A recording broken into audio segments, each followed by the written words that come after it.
Hello, my name is Thorsten Höpfner. I'm a professor at ETH Zurich, and I'm glad to be here at the Hot Interconnects 2023 panel at the virtual appearance, actually a recording of this panel.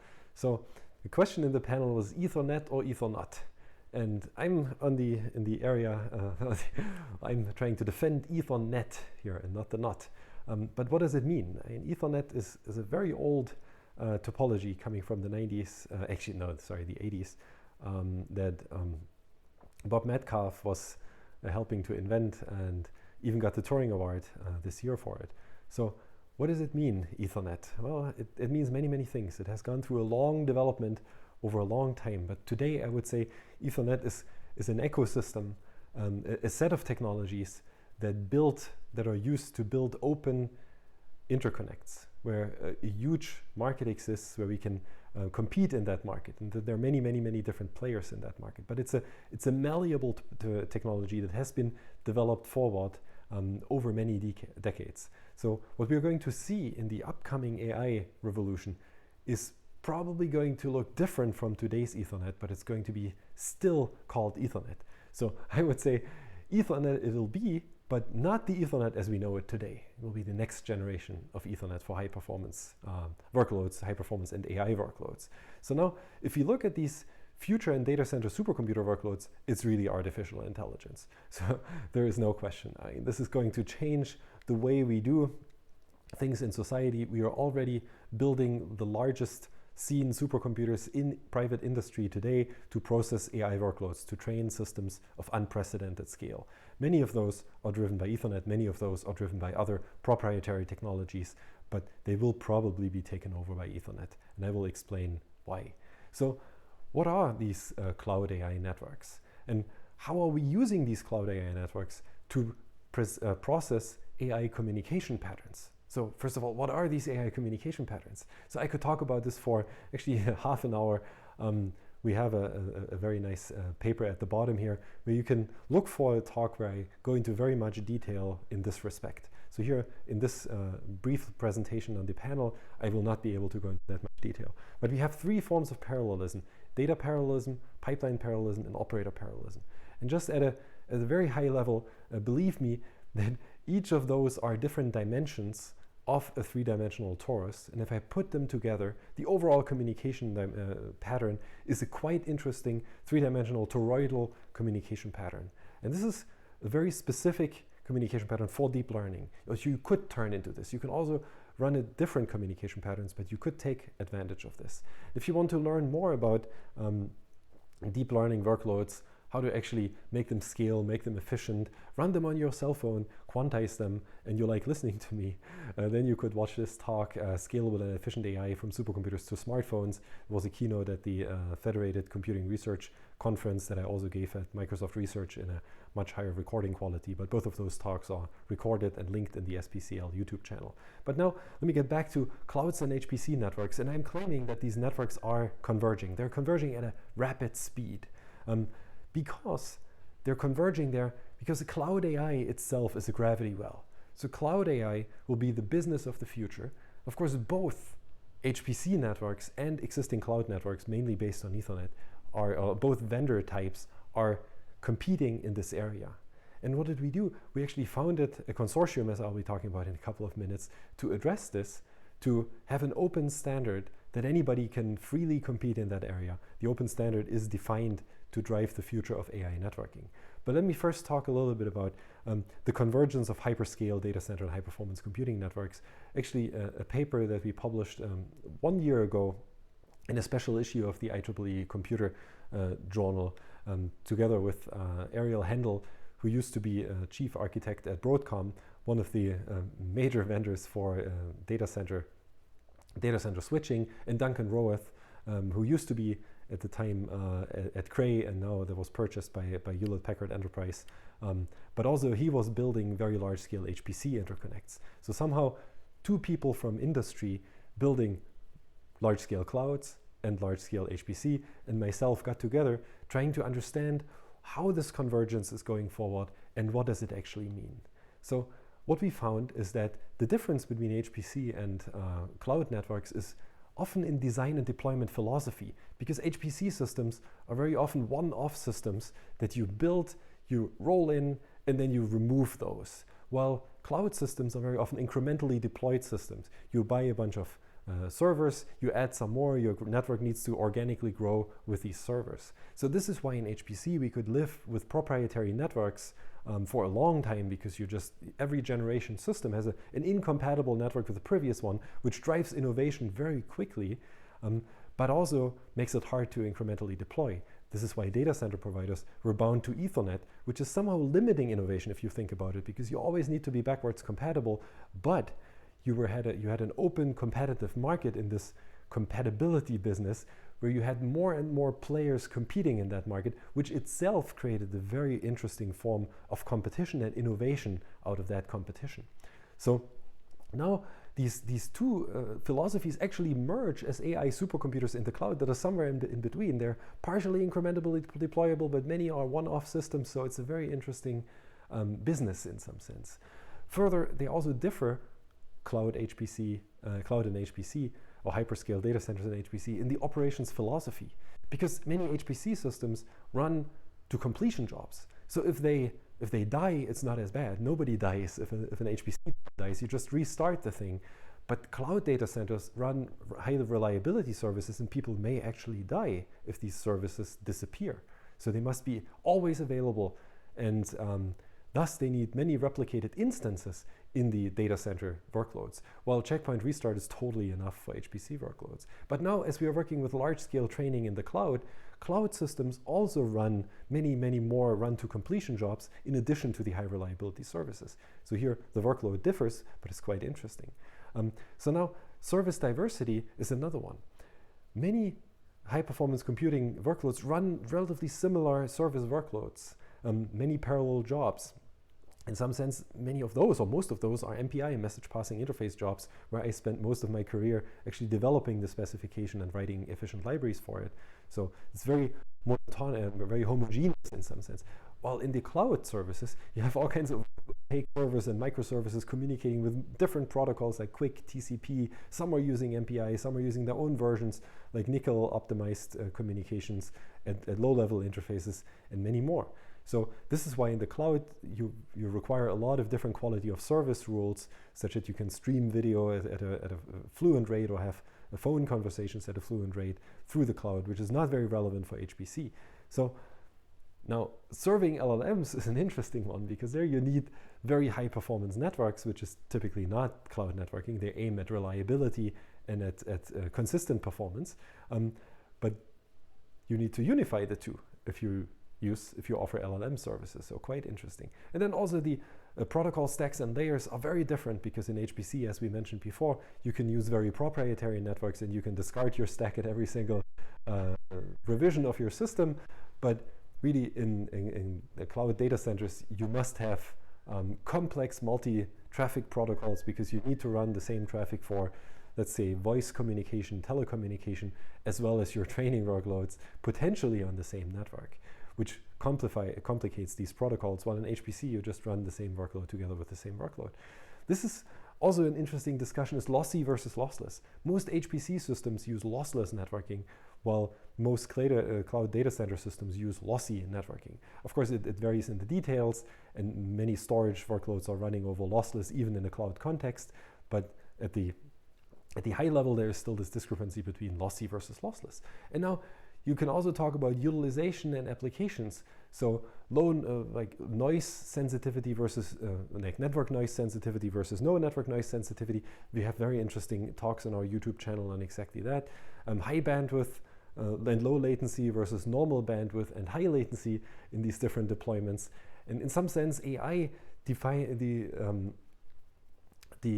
requires highest bandwidth and reasonable latency. That's what I would say. So here we have different axes to compare those, and we can see that all of those are in some sense converging into future AI workloads. So that is nice. So there's now an emerging market that is an extremely large market for data center for data center networking providers, where they can offer high performance cloud networking. And this is something that we actually looked at in our group, in our research group, led by Daniele De Sensi, a postdoc in my group. We looked at the noise in the clouds.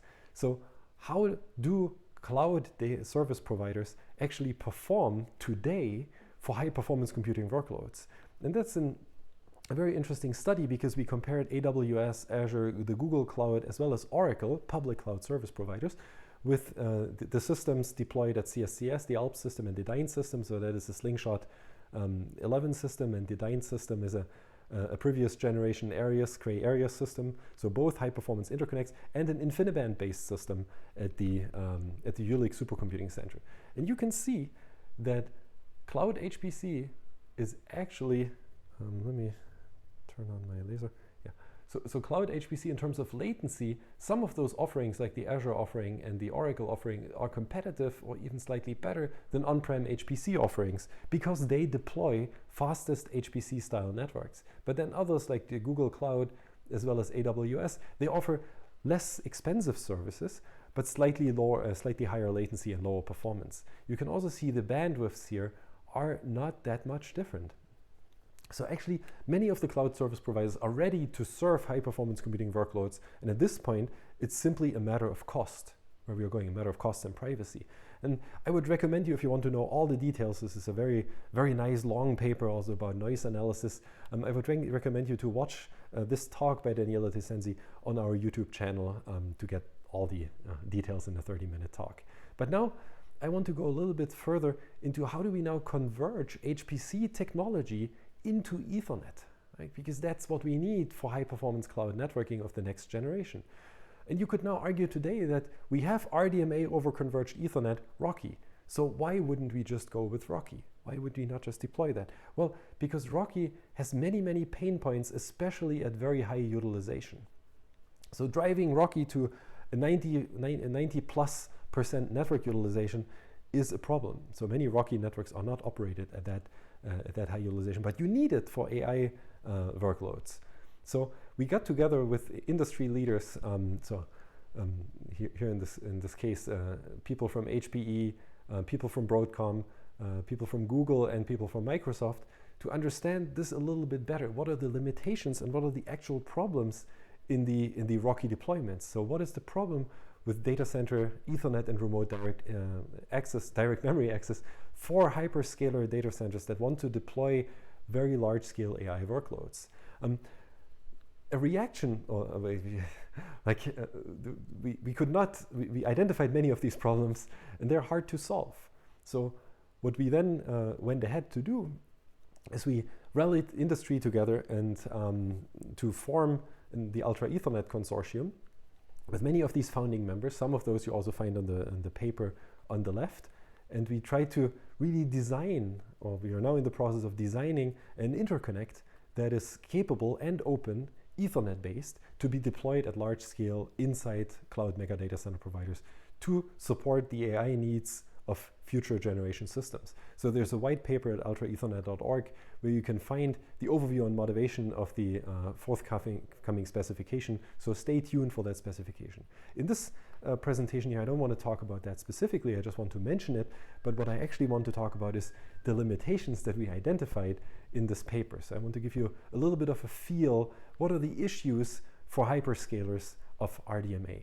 So one of the issues is that actually PFC, priority flow control, that is used for lossless transport of RoCE traffic, RDMA over converged Ethernet traffic, this is a big part of the converged Ethernet, requires excessive buffering in order to get the losslessness. So if you look at this 600 nanosecond traversal latency switch, which is a standard data center switch traversal latency, and we now look at various switch throughputs. So here you can see various generations of Broadcom devices up to Tomahawk 5, released or announced in 2022, is that the switch bandwidth doubles every 2 years. And with that, the required buffer size in the switch in order to support RoCE doubles every 2 years. So very soon we will need 250 megabyte just buffering in order to support RoCE for a switch. That is quite expensive to get this buffering. And it gets even worse. This is just for a single intra data center switch traversal. Now, if you go into larger regions, if you have wires that go a longer distance, So many data center providers deploy wires that are hundreds of kilometers long, so in a regional setting or in a global setting. So here you see the wire delay, assuming 5 nanoseconds per meter. And then you look at the required buffer size in megabytes for a single 800G port. So it's all fine at the cluster level, 150 meters, so there's less than a megabyte. But then even at the data center site level, we may get into 10 megabyte, but at the regional level, it explodes. So if you go hundreds of kilometers, we'll immediately hit a gigabyte required traffic, and it requires extremely expensive switches to be deployed at these entrance and exit points of these data centers that people have today. Extremely expensive and really not very effective if you run lossless traffic over those. Another problem with lossless traffic are so-called victim flows that form congestion trees. Sometimes it's called PFC storms. Sometimes you're even suffering from deadlocks. How does that work? Well, if you have a source and a target of one flow that goes through two intermediate routers, router 1 and router 2, and we're assuming that could run at full speed here, right? So that's my full link bandwidth. That's great. But now let's say this target is also targeted by 3 other flows. So essentially at the target, I can only receive from each of those flows at 25% speed. So that's fine, because it's still okay, because the target cannot accept more, meaning that I'll tell the source only send at 25% of the speed. So 1/4 here, and it'll PFC, the PFC mechanism will back pressure to the target to communicate as 1/4 of the speed. But now let's say I have a second source and a second target that can in theory communicate at full bandwidth. Of course, they go through the same cable, so each would get 1/2, but actually the source target should be communicating at 3/4, because that S1 to T1 only uses 1/4 of the bandwidth of that link. So it should be getting 3/4. But thanks to PFC and victim flows, this will only get 1/4 of the bandwidth as well. So the link in the middle is only used to 50%, because we have head-of-line blocking, that these packets are in the output queue of this switch R2, actually also R1, one after the other, and they'll be moving with the speed of the slowest flow due to PFC. And that's an unfortunate fact that's called victim flows. Many of you know this, I just want to summarize it. Another problem is go back and retransmission, because go back and retransmission in Rocky is quite effective in finding missing packets, because we have everything in order. But if we have a missing packet, what we tell the source is to retransmit everything, and we are discarding all the packets that are already on the wire behind the missing packet. So we essentially lose a full bandwidth delay product full of data and retransmit everything up until that. So this is quite inefficient. It's also not really supporting multipathing, but it is required to run Rocky today. So it's an unfortunate artifact from InfiniBand of the good old days in some sense. Then also congestion control and co-located traffic has lots of issues, because now if you run this in the same traffic class with other traffic, you may run into huge problems with interaction between DCQCN and other, well, actually DCQCN, Timely, and HPCC are supposed to fix these issues, but they may still cause issues with existing data center traffic, for example, violating various SLAs. One other problem is header sizes. Like Rocky V2 is literally just a full InfiniBand header slapped on top of a UDP header. If you now do the math, you will get a minimum packet size of 66 bytes, so that's quite massive, and that limits your message rate and processing efficiency. But we also don't really support smart stacks with this current Rocky deployments. You can actually see this in a presentation from by Mellanox, or now NVIDIA, who compares both, showing that Sharp, an in-network compute solution, has a huge advantage over Rocky in this slide. And these talks, you can watch them by esteemed colleague Gilad Shiner at the HPC Advisory Council. And which is probably one of the biggest issues, Rocky has a lot of security problems today. It's relatively hard to fix them, because all these security features that exist today in deployments offered by NVIDIA, they have been tagged on, so they're IPsec based, for example, or MACsec, and then there are various attack vectors that you can still drive, and I would invite you to look at these, specifically this paper, like the Redmark paper. There's also a YouTube talk from my group online, where you can look at RDMA security and actually how to break RDMA security. So this is an attack paper. Furthermore, you can actually find that the NVMe OF over fabric specification is broken in a similar way like we published at CCS 2022. And we have some fixes for this available that we published in Usenix Security 21, and you can find all of these talks on YouTube, or you can read the papers. But in short, this requires some more advanced techniques to actually protect these networks. So then, going towards point number 8, the issues at hyperscale, the link level reliability is a bit of an issue. It's not too big of an issue because what we are actually doing is we are running FEC forward error correcting schemes. So basically applying Reed-Solomon style coding schemes to add more data to be sent and then decoding it at the target. So you could think about optimizing this, even though it's not the biggest problem, to be honest, because as the link bandwidth goes up, the time to collect a code word, because a code word has a fixed size in these FEC schemes, or a set of code words, actually it's not a single one, the time to collect these goes down significantly, but now the decoding time of FEC is at 800G is already, if you assume 30 nanoseconds, is already 82% of my overall time. So now FEC adds latency. And we are seeing here it adds about 40 nanosecond latency, is still at 800G. So we could argue that there are better schemes to support this. So for example, PCI Express uses a weak FEC combined with link level retry with a kind of an optimistic scheme to get the latency further down, much further down than we are seeing in these Ethernet deployments. So you could be thinking about, well, do you want this in an Ethernet network as well? Would it make sense? Yes, no, but this is something to be debated in the Ultra Ethernet spec, for example. So it's another problem, which is actually also very interesting, that congestion control and load balancing is becoming much harder. So all these algorithms that are designed, like DCQCN, that are designed for a rather small data center context. But now this depends on the latency, because as we are growing the round trip time in our network, and if you're assuming a fixed rate, then we will only get a signal from congestion control once the message makes it to the destination and back to you. So if the round trip time goes up, your latency signal takes, your congestion control signal takes a longer time. You cannot regulate anything at the source before you have gotten the ACK back. So now the signaling latency plays a very important role, but also your bandwidth goes up. So you're sending more and more packets or more and more data before you hear anything back from your sent data, right? This is just natural, and even if the latency is constant. And now if you look at this round trip time and the bandwidth delay product in megabytes for, I believe this was 400 or 800 gigabit, so you can see that in Azure HPC, your messages that you send where you don't hear anything back are relatively small, so it's much smaller than 1 megabyte. But if you're looking at a typical front-end network, you're sending 6 megabyte on the wire before you hear back your first ACK, before you can react to this. This makes it incredibly hard to do congestion control, because you put your 6 megabyte on the wire and there's still problem, only then you hear your first congestion signal, so you cannot react easily. And this is getting worse over time in these data center networks. So we need more advanced congestion control and load balancing solutions than we have today.